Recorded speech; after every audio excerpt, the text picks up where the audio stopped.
꼭 알아야 할 경제 이슈를 쉽게 풀어서 배달해드리는 시간입니다. 구독 경제. 오늘은 김학균 신영증권 리서치 센터장과 함께합니다. 어서 오세요. 네, 안녕하십니까? 네, 센터장님 요새 안 오르는 게 없는 것 같아요. 부동산 오르죠, 주식 오르죠, 각종 원자재 가격 오르죠, 가상화폐도 막 요동치면서 계속 오르죠. 그렇습니다. 안 오르는 게 딱 하나 있죠. 월급이요. 재출연료 이런 건 안 오르더라고요. 그러게요. 지금 뭐 돈이 워낙 많이 풀렸습니다. 네.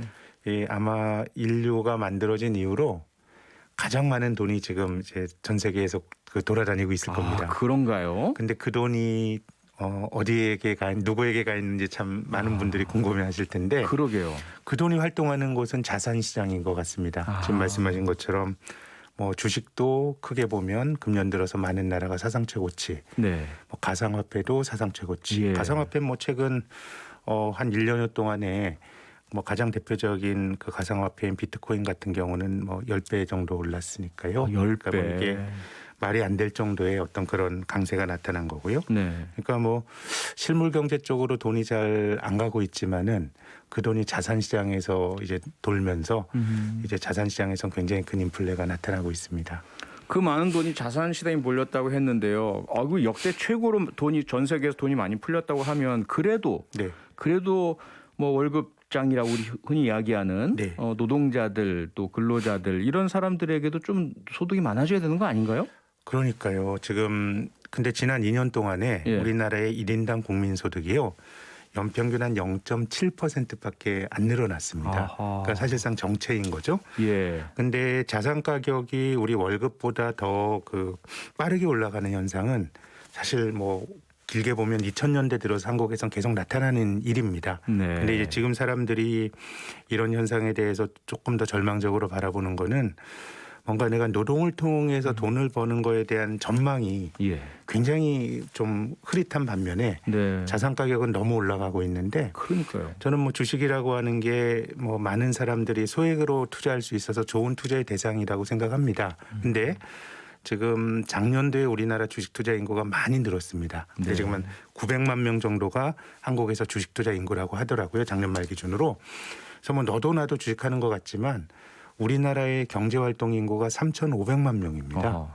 주식하는 사람은 뭐 한 경제활동 인구로 봐도 한 4분의 1밖에 안 되는 거니까 기본적으로 주식이나 주택이나 자산시장에 투자할 수 있는 사람은 뭐라도 돈 있는 사람이 하는 거거든요. 적건 많건 간에. 그러다 보니까 이제 불평등이라고 하는 게 굉장히 심각한 문제가 지금 뭐 대두되고 있는 것 같습니다. 네. 자, 문제는요. 또 하나의 문제는 물론 그런 소득, 노동의 가치 이런 부분도 잘 안 오르는 것도 문제이긴 하지만 자산 시장도 자꾸 거품 얘기가 나옵니다. 너무 많이 버블 형성이 되어 있다. 언젠간 터질 거다. 뭐 이런 좀 이렇게 겁주는 이런 소리가 많이 들리는데 어떤가요? 지금 거품이 많이 형성된 건가요? 꺼질 건가요? 어떻게 보고 계세요? 일단 두 가지 잣대로 봐야 될 것 같은데요.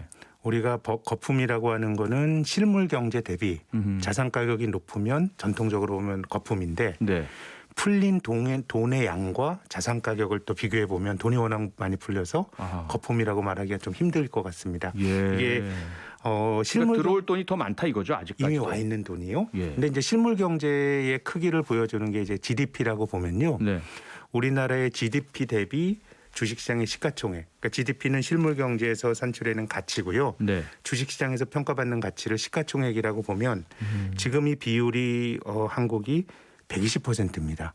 과거에는 우리나라 주식시장의 시가총액이 그 GDP의 100%가 넘은 적이 없었거든요. 그러니까 실물 대비 주가가 많이 올라 있는 겁니다. 근데 우리 풀린 돈의 양, 총통화 M2와 주식시장의 시가총액을 비교해 보면 지금 한국은 73%인데 과거에 높았을 때는 91%까지 갔습니다.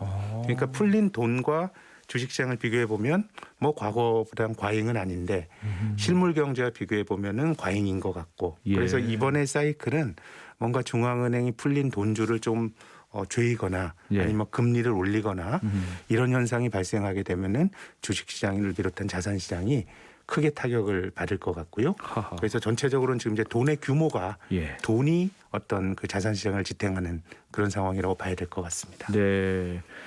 그런데 사실 그렇게 오래 전이 아니었던 것 같은데 계속 네. 어떤 얘기를 했었냐면 언론에서도 그렇고요. 디플레이션이 우려된다. 경기 침체다. 네, 네, 네. 그랬는데 지금 현상을 보면 물가가 막 오르고 있고요. 네.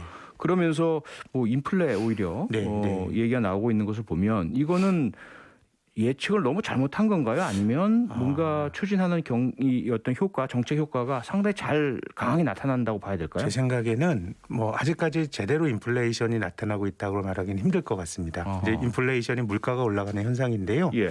우리가 인플레이션을 말할 때 보통은 작년 이맘때와 올해를 비교합니다. 뭐 네. 전년 동기비 이렇게 말하죠. 근데 작년 이맘때를 생각해 보시면 우리가 아직도 코로나 때문에 고생하고 있습니다마는 작년 이맘때는 경제 활동이 멈추었거든요. 작년에 완전히 뭐 그렇죠. 예, 전 세계가 락다운이라고 예. 하는 경제 활동 중단을 했기 때문에 죽어 있는 사회 같은 모습이었죠. 그럼요. 작년과 비교해 보면은 올해 지금 이 시기에 물가가 올라가는 건 굉장히 당연한 일이고요. 네. 근데 이제 기저 효과가 끝나고 내년 이맘때 올해와 비교해 보면 물가가 그럼 올릴 거냐 그러면 그건 쉽지 않아 보이고요. 아하. 그렇게 본다 그러면은 여전히 실물 경제에서 인플레이션은 잘 안 생기고 네. 오히려 약간은 물가가 안 올라가는 디플레 지향적인 성격은 여전한데 자산 시장만 굉장히 달아오르는 자산 인플레가 나타나는 게 예. 실물 경제의 온기와 자산 시장의 어떤 상황이 전혀 다른 게 최근에 우리가 경험하고 있는 모습입니다. 네. 뭐 전 세계적인 현상이라 말씀을 주셨는데 뭐 주가 그렇고요, 원자재 가격 그렇고요. 네. 그런데 특히 이제 우리나라 같은 경우에 다른 나라나 세계 전체에 비해서 특히 부동산 가격이 많이 올랐다 이런 얘기들이 많은데 그게 사실인가요? 뭐 글로벌하게 올랐다고 봐야죠. 다 한국도 집값 많이 다 올랐나요? 올랐고요. 네, 뭐 뉴질랜드 뭐 이런 데는 한국보다 더 올랐고 아 그래요? 또 이제 그 부동산 내에서도 주택 가격은 많이 오르지만 예. 또 상업용 빌딩 가격은 별로 못 오르고 오히려 조정을 받고 있어서 아하. 편차가 많이 나타나는데 지금 뭐 다른 나라보다 집값이 덜 올랐다 그래서 우리가 지금 주택 때문에 안고 있는 고통을 생각하면 네. 그걸로 뭐 안주할 일은 아닙니다만은 집값 올라가는 게 범세계적인 현상이고요. 예. 지금 우리나라만 하더라도 이제 뭐 주택 공급을 늘려야 된다 이런 얘기 하잖아요. 네. 최근에 영국에서 나오는 얘기가 그린벨트를 풀어서라도 공급을 늘려야 된다는 얘기가 나오니까 영국에서요. 우리가 하는 고민을 거의 비슷하게 하고 있다고 봐야 되겠죠. 아하. 자, 자산 가격 상승, 자산 인플레다라는 말씀을 주셨는데 얼마 전에 금융위원장이 네. 이런 얘기를 했잖아요. 가상화폐가 네. 기타 자산이다. 그래서 세금의 대상이 된다. 네. 그러면 이 가상화폐 시장의 이런 급등 현상 이것도 네. 자산 시장 전체의 인플레의 한 부분이라고 볼 수 있는 건가요? 그렇게 봐야 되겠죠. 가상화폐가 뭐 논란은 되게 많은데요. 네. 이 자산에 과연 가치가 있느냐 없느냐는 참 보는 시각에 따라 극명하게 다른데 예. 아무리 그렇다고 하더라도 1년 사이에 10배 오르는 거를 그 가상화폐의 사용 가치를 어떻게 설명을 하겠습니까? 이거는 풀린 돈이 일종의 풀린 돈의 풍선 효과가 네. 자산 시장을 통해서 나타나고 있는 걸로 봐야 될 것 같습니다. 네, 일단 여기까지 듣고요. 잠시 광고 듣고 다시 돌아오겠습니다. 네, 목요일의 구독경제 오늘은 김학균 신영증권 리서치 센터장과 함께하고 있습니다.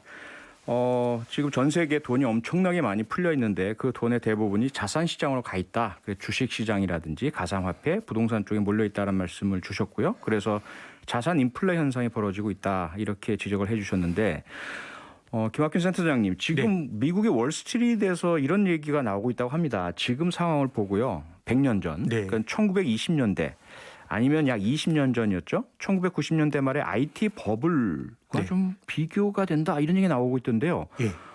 아니, 1920년대면 대공황 바로 직전 아니었습니까? 조금 뭐 불길하긴 하지요. 겁이 확 나는데요. 예, 1920년대와 지금의 유사함은 1910년대 후반에 스페인 독감이 돌았습니다. 그러다가 바로 이제 그게 치유가 되면서 기저 효과로 굉장히 이제 경기가 좋아지던 시기가 있었고 그 다음에는 굉장히 강력한 기술의 진보가 있었습니다. 예. 자동차가 대중화됐고 가전제품, 라디오 같은 게 대중화됐던 게 1920년대입니다. 이제 그러다 보니까 지금도 뭐 여러 가지 4차 산업혁명이나 이런 기술이 좀 이제 확산되는 것과 비슷하고요.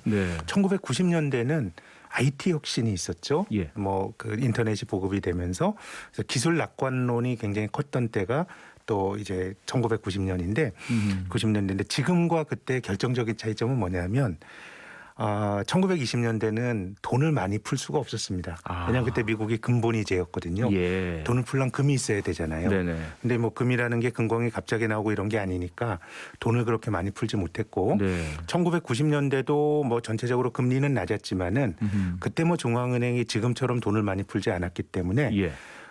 지금은 뭐 기술의 진보가 있다고 하지만은 지금 소위 뭐 4차 산업혁명의 어떤 그 기술이라는 게 자동차보다 대단하지 않습니다. 아하. 그리고 PC의 그 개발보다 지금의 기술이 대단한 건 아니거든요. 예. 그래서 지금도 일정 부분 기술 낙관론이 있긴 합니다만은 제 생각에는 어떤 기술이 핵심이라기보다 네. 돈이 엄청나게 많이 풀렸다는 게 그 당시의 차이점이고 네. 그래서 뭐 실물 경제와 자산 가격의 어떤 괴리란 관점에서 보면은 지금 조금 더 나쁘게 볼 수도 있는 뭐 그런 국면이 아닌가 생각을 합니다. 실물과 자산의 괴리, 그러니까 뭐 생산은 그렇게 늘어나지 않았는데 돈은 많이 풀려가지고 주식시장은 엄청나게 투입되는 이런 현상을 말씀하시는 것 같은데, 그러면 이것이 어느 정도의 그런 버블이다, 뭐 이렇게 볼 수 그러니까 있는. 뭐 돈을 더 이상 푸는 걸 중앙은행이 못할 때가 제 생각에는 이제 주가가 조정을 받을 것 같습니다. 그래서 이제 중앙은행가들이 어떤 말을 하는가 뭐 이런 것들이 투자자들이 굉장히 열심히 보는 것 같고요. 그래서 뭐 금리가 올라가거나 중앙은행의 통화 정책이 바뀌는 시점이 제 생각엔 자산 시장이 굉장히 어려워지는 국면인 것 같고 제가 뭐 실물 경제 관점에서 보면 이게 버블로 볼 수 있다고 말씀을 드렸는데 또 한편으로 다르게 생각하면 과거와는 이제 게임의 규칙 자체가 이런 현상이 뭐 정당하냐 부조리하냐 뭐 이런 차원의 문제가 아니고 투자하는 관점에서 게임의 규칙 자체가 이제 바뀐 것 같고요.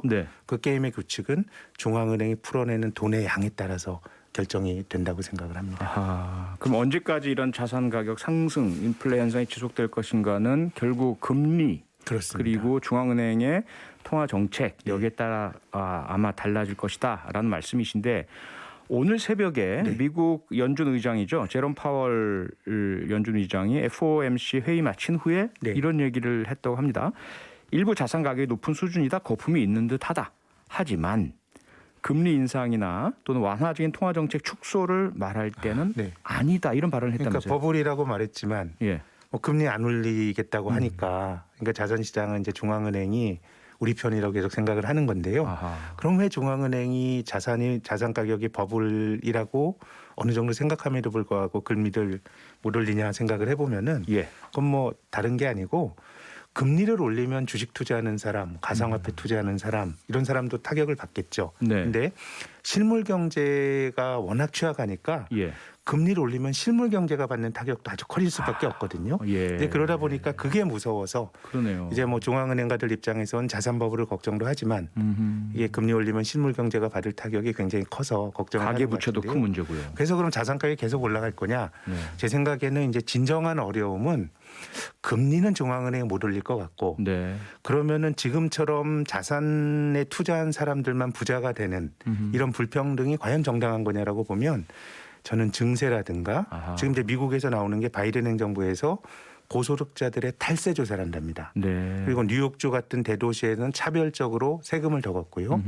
또 법인세를 올리고 이런 일들이 나타날 것 같고 부자 증세. 그래서 지금은 뭐 금리를 올렸을 때 한국만 하더라도 금리 올라가면 이 가계부채나 이런 것들 때문에 경제가 굉장히 나빠지기 때문에 자산으로 돈 번 사람들에 대한 포괄적인 증세, 규제 이런 것들이 제 생각에는 투자하는 사람들에게는 내재가 되는 가장 큰 리스크가 아닌가 싶습니다.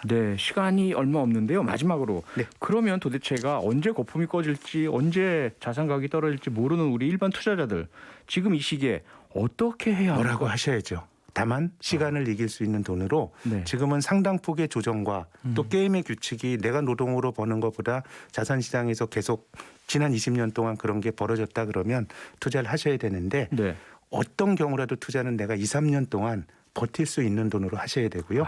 그래서 뭐라도 할 수 있는 투자를 하고 사시는 게 저는 필요한 세상이 아닌가 싶습니다. 지속적으로 같은 말씀을 해주고 계시네요. 오늘은 여기까지 듣겠습니다. 고맙습니다. 감사합니다. 김학균 신영증권 리서치센터장이었습니다. 평일 저녁 6시 5분에 여러분을 찾아갑니다. MBC 라디오 표창원의 뉴스 하이킥.